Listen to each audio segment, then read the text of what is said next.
Hello, everyone, and welcome back to Coach Craig Sports. This is the third episode of my NFL draft series. This time is going to be for the NFC South. If you have not already watched the previous two for the NFC North and the NFC West, please go back and check that out if that is something you are interested in as well. If you're not interested in those, thank you for joining me for this one, obviously. But kind of how this goes down, if this is the first time you're seeing one of these videos, I'm going to go team by team, pick by pick, give a letter grade for each pick, and then an overall grade for the team. Don't already have the overalls up there on the screen, just so you guys have to keep watching and don't really have too many preconceived notions overall before I get done talking about each individual pick.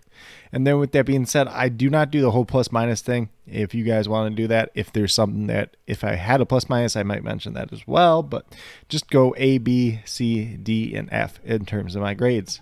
But we're going to start off with the Atlanta Falcons. They went Drake London with the 8th overall pick, wide receiver out of USC. I gave this pick a B. I think you could argue there was more positional value on the board. Obviously, pretty much any position was a position of need for the Falcons, outside of like tight end, left tackle. You could argue linebacker and Grady Jarrett and AJ Terrell on the defensive side. So you could pretty much took any pick and they made their team better, so you can't really hate the pick too much. He was my second wide receiver in this year's class. Then in the second round, they took Arnold Ebiketie, edge out of Penn State. I gave this pick a name. There's some people that are thinking that he might go late first round. Got him in the early second round. Can't really say too much here. He's going to be a good scheme fit for them and a good player overall.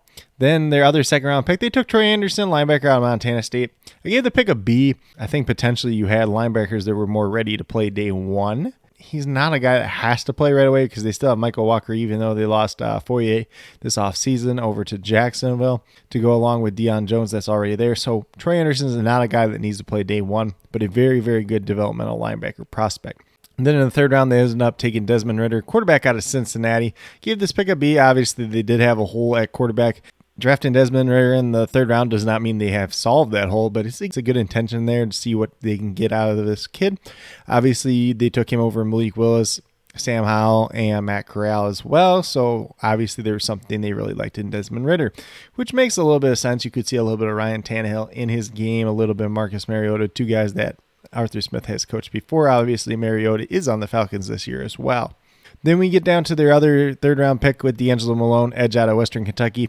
So I already mentioned edge was a pretty big need for them. Getting Malone out of Western Kentucky, I gave that pick a B. He's a little bit more raw of a prospect than somebody like Arnold Ebiketie, obviously why he was around later, but decent scheme fit, and hopefully he's a guy that develops into what they're looking for. In the fifth round, they took Tyler Algier, running back out of BYU. Gave this pick an A. He's a guy that I was very, very high on throughout this season and coming into the draft season. 40-10 was not quite what we wanted at the combine. Not too worried about that overall. Big, strong runner. Got a nose for the end zone and very, very underrated in terms of pass protection and receiving the ball out of the backfield. Then in the sixth round, they took Justin Schaefer, guard out of Georgia. Just a depth offensive line pick at this point, so I gave that one a B. Obviously, they do need some more depth on that offensive line. Then their last pick in the sixth round, they had John Fitzpatrick, tight end out of Georgia. Give this pick a C. It's a guy that probably was going to go undrafted anyways, but they just brought him in a blocking tight end to kind of replace Lee Smith. But overall, it was a pretty good draft for the Atlanta Falcons. It was really hard for them not to have a good draft unless they kind of made a bunch of reaches on positions or something like that. But overall, they did get a B. I'd probably get a B plus if I was doing the whole plus minus thing. Then we move over to the Carolina Panthers. Obviously, they did not have a lot of picks to start off with the draft after trading some picks away last season for Sam Darnold. They took Ikem Ekwonu, offensive tackle at NC State, with the 6th overall pick. I give this pick a B. For me, he was my offensive tackle number 3. Could argue maybe they picked somebody else there, but it is what it is. It's going to make their offensive line better. Just not quite an A pick in my opinion. Probably more like a B+, but hey, not a bad pick by any means. Then they took Matt Corral towards the end of the third round. They actually traded up for him. I gave the pick a B just because their quarterback position is not something pretty at this point in time. You have Sam Darnold there. I don't think Matt Corral personally is the answer. He was my highest. So out of the big 5 quarterbacks that everybody was talking pre-draft, Matt Corral was my most likely to bust out of this whole class. I think he still needs some work, especially in terms of decision making. He's not that much different than Sam Darnold in my honest opinion. Then in the 4th round, they went with Brandon Smith, linebacker out of Penn State. Very, very raw and athletic guy. I give the pick a C. I don't think he's the guy they needed to take there, but you do understand the project that you want to bring along at that linebacker position. And the 6th round, they took Amari Barno, edge out of Virginia Tech. If you're talking about a raw guy with very, very good tools in terms of speed and a little bit of bend, He's kind of that guy there. Maybe a potential Hassan Reddick replacement in time. Might not be right away this year, so I did give that pick an A. Then in the 6th round, they went with Cade Mays, offensive lineman out of Tennessee. A little bit of experience at tackle and guard. Probably not a guy that's going to play right away by any means, but a good 6th guy. So I gave that pick a B, pretty good there. And then last but not least, they took Kalen Barnes, corner out of Baylor. Obviously, he was the fastest guy at the combine. Give the pick an A just because usually guys with that speed don't last that long into the 7th round. Even if he's raw and you have to develop him, the worst thing you can do is put him on his special teams as the gunner. So if he turns into anything at all at corner position, could be a very good value overall. In terms of the overall grade for the Carolina Panthers, I did give them a B overall. I think it was a very good draft class for them given the amount of picks that they did start off with. Then we move over to the New Orleans Saints, who had a very, very, very small amount of picks to make once they actually made all their trades and everything.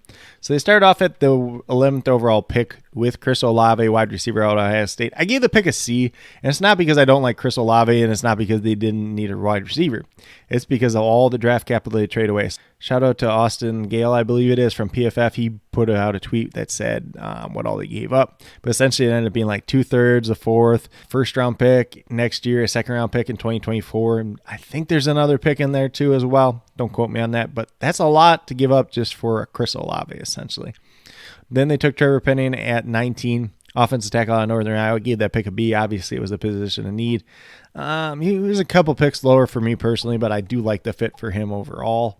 Then they took Alontae Taylor in the 2nd round, cornerback out of Tennessee. I gave that pick a D. I just really didn't understand this pick. Obviously, they already have Marshawn Lattimore. They have Paulson Adebo, who played pretty well as a rookie last year. Chauncey Gardner-Johnson kind of in the slot role. Maybe he moved back to safety and Taylor played there or something, but he's more of an outside corner anyways. There was a little bit of talk about him playing safety, maybe at the NFL level. Now they just signed Tyrann Mathieu as well, so it's really a questionable pick when you look at it all together.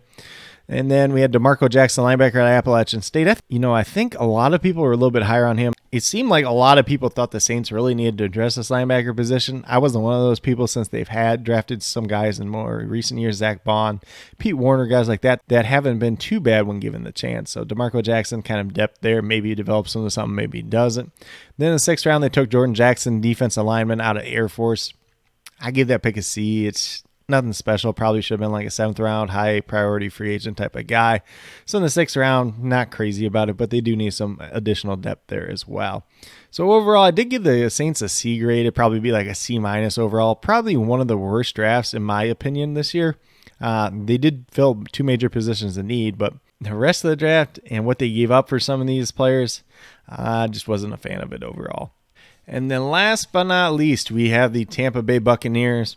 Obviously, Tom Brady came back, so that filled a big hole at quarterback, but they did a really good job filling the rest of the holes that they do have on this team. Logan Hall, defensive lineman out of Houston, I gave that pick a B. They traded back with Jacksonville a couple spots, so they accumulated some draft capital, plus getting the guy they were still probably going to take at 27 anyways. So very, very good move there by Jason Light and staff. Then their other 2nd round pick, they took Luke Goedeke, offensive lineman out of Central Michigan. Likely he challenges for that guard spot, the one remaining open guard spot this year, so I gave that pick a B. Addressed a position of need, although I think he was a little bit higher than I would have drafted him personally, but so they'll probably have some type of open competition for that position, probably between him, Robert Hainsey, and then Aaron Stinney if he's still on the team as well. Then in the 3rd round, they took Rashad White, running back out of Arizona. I gave this pick a B as well. Obviously, they didn't have much depth behind Leonard Fournette. Keyshawn Vaughn really hasn't done anything at this point in time. Very, very good receiving back, some good instincts. He had a high yards per carry average in college. A little bit older prospect since he did go the JUCO route before going to Arizona State, but a guy that I do like quite a bit and had a strong Senior Bowl week. Then at the beginning of the 4th round, they took Cade Otton, tight end out of Washington. So I gave this pick a B, and this is just kind of if you assume that Gronk is not coming back. If you assume Gronk's coming back, this is probably a C pick, but you have to be ready to prepare for life without Gronk, so that makes a lot of sense if he does not end up coming back. Cade Otton, I think, is a decent tight end prospect. Can do a little bit in the receiving game and in the blocking game. The biggest thing with him has just been the injuries. Then at the end of the 4th round, they took Jake Camarda, punter out of Georgia. So I gave that pick a D. Anytime you take a special teamer before like the end of the 6th round, beginning of the 7th round, it's just going to be a D for me. It's just kind of a reach there at that point anyways. But you know what? They didn't have that many holes. They filled a lot of them already, and they went out and they got their guy at punter. Then in the 5th round, they took Zion McCollum, cornerback out of Sam Houston State, a guy that tested out very, very well athletically, combine, pro day, everything like that. Had a pretty decent Senior Bowl week. I know some people knocked it, some people praised it, so we're just kind of right in the middle there. But a pretty easy A pick there because a guy that some people were talking about being a potential third rounder. Then they trade up in the 6th round to go get Kift, tight end out of Minnesota. So this one was really weird to me. This guy had like 8 catches. He had like 8 receptions last year. I think they said he had 12 receptions in his college career. Give the pick a D. He's obviously just a blocking tight end. Probably a guy nobody else was going to draft. So I really don't get why they drafted him in the 6th round. But hey, if you don't want to fight with other guys to go get him in priority free agency after the draft, then maybe that's why. But just take that guy in the 7th round and we don't have any qualms about it. Then in the 7th round, they took Andre Anthony, edge out of LSU. Kind of played defensive end at LSU. Probably going to play edge for Tampa Bay. Developmental prospect, a guy that's been kind of injured throughout his career. Not too much else to say there. Just kind of taking a shot on a guy. Maybe he makes the team. Maybe he doesn't make the team. But overall, Tampa Bay, I did give them a B overall. I think they had a pretty solid draft. Filled a lot of the needs that they did have as a team overall. But with that being said, that's a quick little rundown on my draft grades for all the teams in the NFC South. As always, be sure to let me know your thoughts on what I had to say for these picks. Let me know if you value to pick a little bit differently, maybe a little bit higher, a little bit lower. If you're a fan of one of these teams, definitely be sure to let me know as well. But with that being said, if you are new to my channel, please consider subscribing. Definitely would appreciate it. It helps to build the community that we're trying to build here at Coach Craig Sports, which is one that's truly for you, the viewers. So right now, I am obviously doing the NFL draft grade series, going division by division, team by team, pick by pick. And then on the daily as well, I do MLB DFS. And then on the weekly, I do a USFL DFS video as well. So if you're interested in any of that, which I'm assuming you're at least interested in the NFL draft stuff since you're watching this video, definitely be sure to check that out as well. And then with that being said, if you are a newer current subscriber who's yet to do so, also be sure to hit that notification bell down below. It's going to let you know every single time I post up a new video. But with that being said, that's all I have for today's video. Hopefully you all enjoyed. And then last but not least, special little shout out to each and every one of you watching today's video. I truly do appreciate you taking the time out of your day to watch this video. It definitely means a lot to me, and I hope each and every one of you has a great rest of your day.